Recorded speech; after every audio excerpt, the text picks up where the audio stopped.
हैं H positive ion की सांद्रता ज्ञात करने के लिए एक स्केल विकसित की गई। स्केल किसे कहते हैं? फीटी को। तो उसी टाइप से थी ये, एक स्केल विकसित की गई जिसे पीएच स्केल कहते हैं, जिसे पीएच स्केल कहते हैं। अब हम देख लेते हैं पीएच स्केल किस तरह की होती है। तो ये इस तरीके से पीएच स्केल हमारी बनती है। इसके बीच में एक लाइन जाती है इस टाइप से। तो इसमें पीएच मान हमें दिया होता है 0 से 14 के बीच। यहाँ सबसे पहले 0 होता है, फिर 1 होता है, 2 और बीच में क्या आता है हमारा 7 और यहाँ पे आता है 14।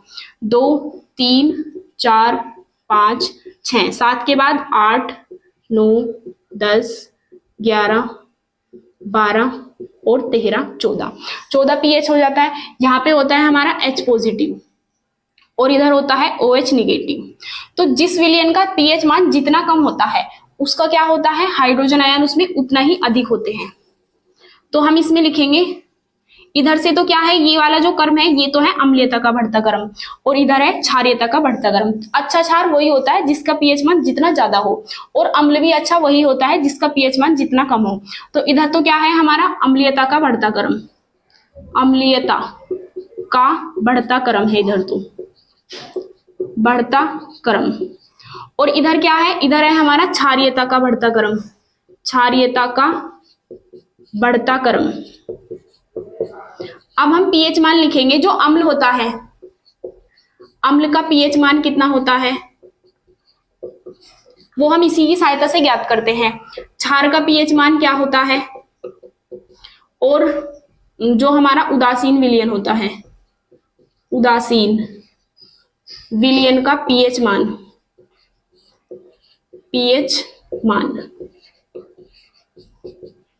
तो जो अम्ल होता है, अम्ल का पीएच मान होता है 0 से 6 के बीच, 0 से 6 के बीच होता है अम्ल का पीएच मान। क्षार का पीएच मान होता है 8 से 14 के बीच और जो 7 जिसका पीएच मान होता है वही क्या होता है हमारा लवण। तो लवण या फिर उदासीन विलयन होता है या फिर इसे हम क्या कह सकते हैं, लवण। तो इसका पीएच मान क्या होता है, इसका पीएच मान हमारा 7 होता है। इससे हम पीएच मान कैसे ज्ञात करते हैं, इस तरह जैसे स्केल है तो इसके ऊपर जैसे हमने जल डाला तो जैसे इस पे जल की बूंद डालते हैं तो जल की बूंद आके हमारे यहाँ पे रुकती है 7 पर, इसका मतलब इसका पीएच मान 7 है। तो ये कैसा विलयन है, उदासीन। वीडियो अच्छी लगी हो तो लाइक करना ना भूलें।